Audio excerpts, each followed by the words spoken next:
Chapter 7, in which Tigger is unbounced. One day, Rabbit and Piglet were sitting outside Pooh's front door, listening to Rabbit, and Pooh was sitting with them. It was a drowsy summer afternoon, and the forest was full of gentle sounds, which all seemed to be saying to Pooh, "Don't listen to Rabbit, listen to me." So he got into a comfortable position for not listening to Rabbit, and from time to time he opened his eyes to say, "Ah," and then closed them again to say, "True." And from time to time Rabbit said, "You see what I mean, Piglet?" very earnestly, and Piglet nodded earnestly to show that he did. "In fact," said Rabbit, coming to the end of it at last, "Tigger's getting so bouncy nowadays that it's time we taught him a lesson. Don't you think so, Piglet?" Piglet said that Tigger was very bouncy, and that if they could think of a way of unbouncing him, it would be a very good idea. "Just what I feel. What do you say, Pooh?" Pooh opened his eyes with a jerk and said, "Extremely." "Extremely what?" "What you were saying, undoubtedly." Piglet gave Pooh a stiffening sort of nudge, and Pooh, who felt more and more that he was somewhere else, got up slowly and began to look for himself. "But how shall we do it? What sort of a lesson, Rabbit?" "That's the point." The word lesson came back to Pooh as one he had heard before somewhere. "There's a thing called twice times. Christopher Robin tried to teach it to me once, but it didn't." "What didn't?" "Didn't what?" Pooh shook his head. "I don't know. It just didn't." "What are we talking about?" "Pooh, haven't you been listening to what Rabbit was saying?" "I listened, but I had a small piece of fluff in my ear. Could you say it again, please, Rabbit?" Rabbit never minded saying things again, so he asked where he should begin from. And when Pooh had said, from the moment when the fluff got in his ear, and Rabbit had asked when that was, and Pooh had said he didn't know because he hadn't heard properly, Piglet settled it all by saying that what they were trying to do was, they were just trying to think of a way to get the bounces out of Tigger, because however much you liked him, you couldn't deny it, he did bounce. "Oh, I see. There's too much of him, that's what it comes to." Pooh tried to think, and all he could think of was something which didn't help at all, so he hummed it very quietly to himself.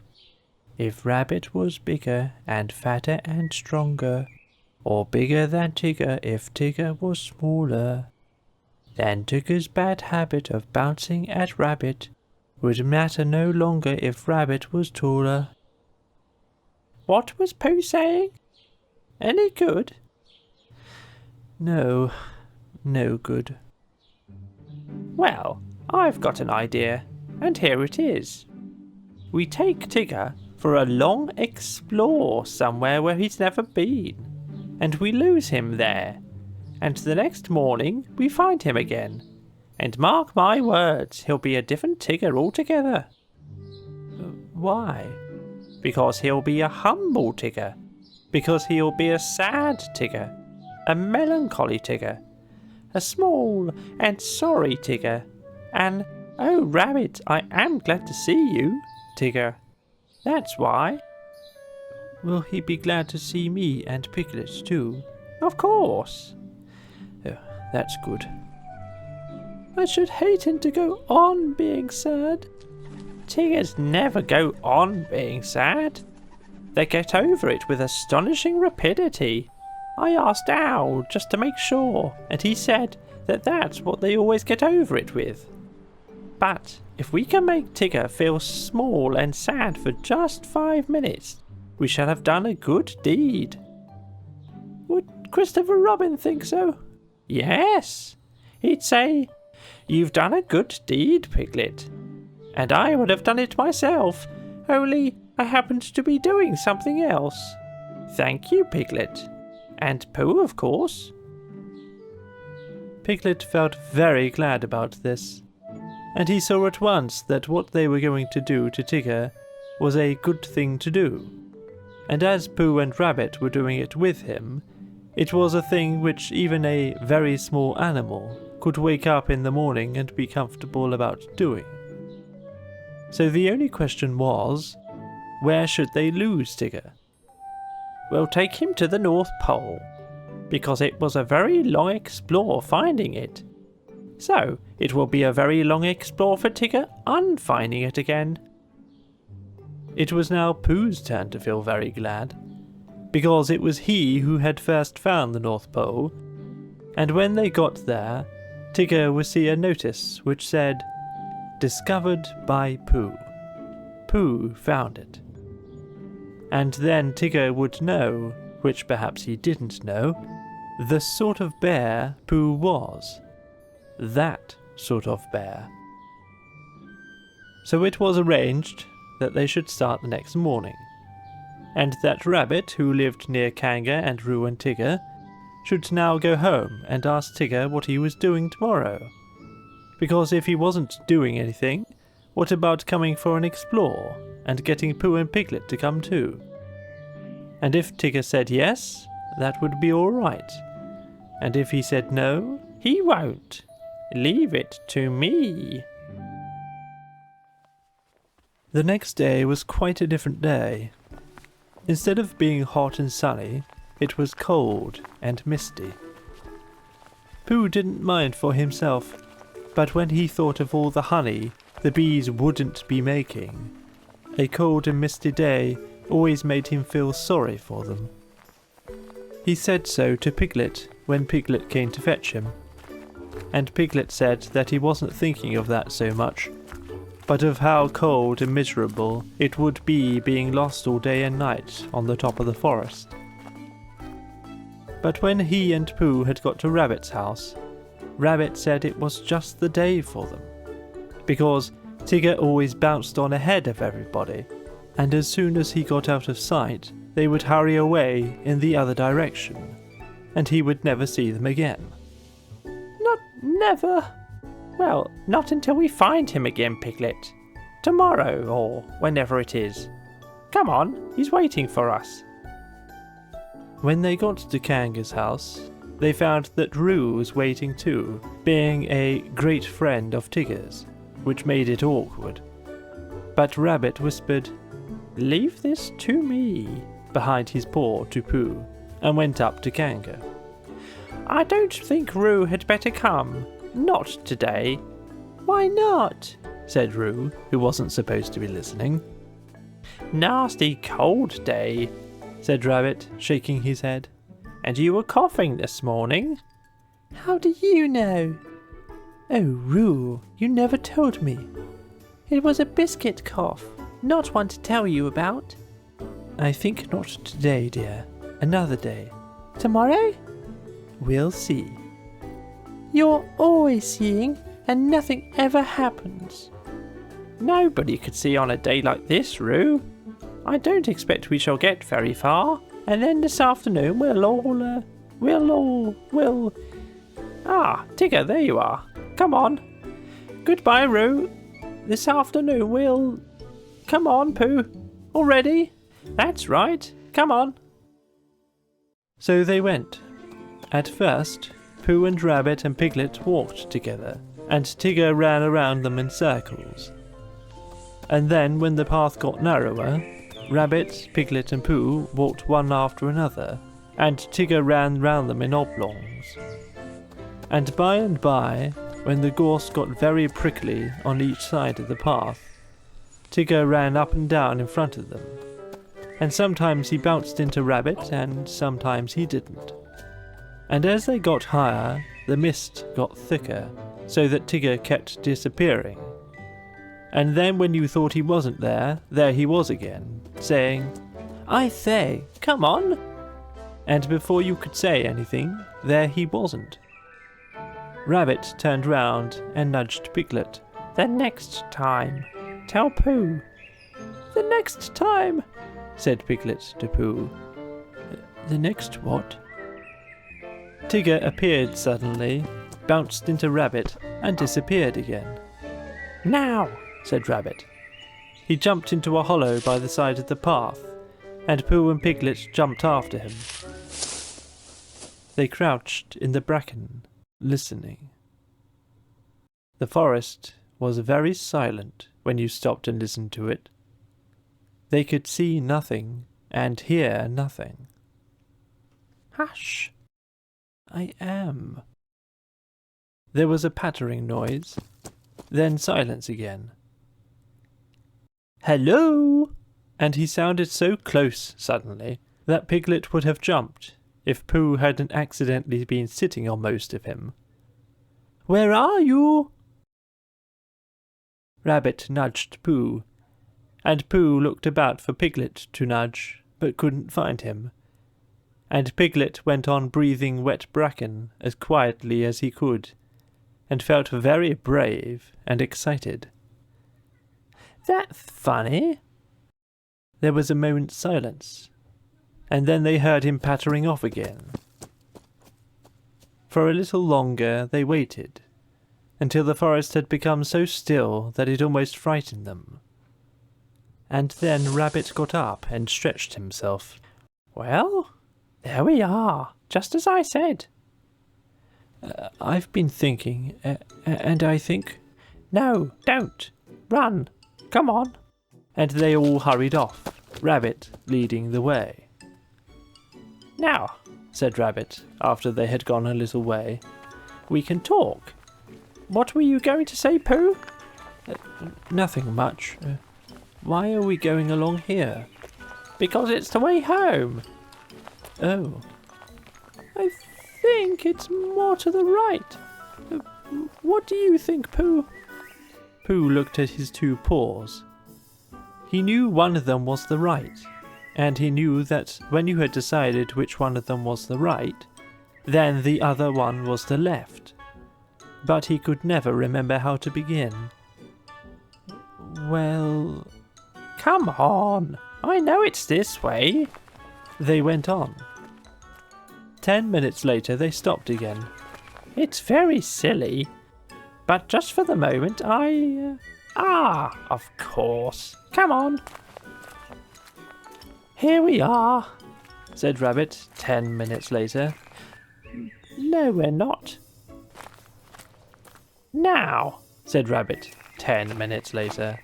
"I think we ought to be getting, or are we a little bit more to the right than I thought?"